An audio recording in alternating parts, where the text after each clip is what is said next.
Yes, how do you develop an assay for something that, first of all, you can't buy, and secondly, there is no other measurement system for it? Well, having developed the melatonin assay, I wanted a measurement for its metabolite in urine.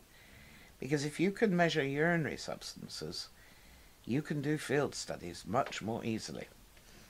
And I wanted to do field studies all over the place, in Antarctica and so on and so forth, and in shift workers. And the major metabolite in humans is something called 6-sulfathoxymelatonin, which we usually refer to as AMT6S.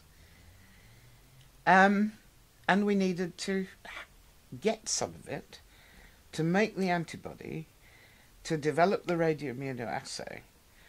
And the only reasonable way I could think of, apart from having to do a chemical synthesis, which I didn't want to do, I just ate some melatonin. I ate quite a large amount of it, actually. I had 1 gram. That's a lot in our field.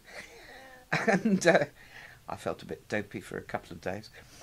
Collected lots of pee and gave it to Chris Franey, it was, who was doing it at the time, to isolate the sulfathoxymelatonin on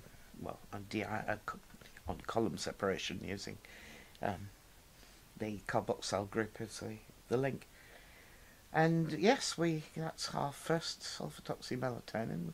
Still some in the lab even now, and I'm talking about 1984-ish.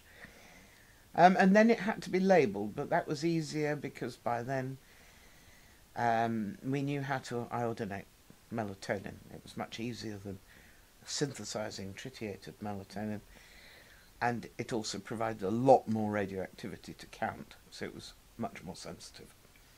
So the sulfathoxy assay was developed with a little of my personal metabolite.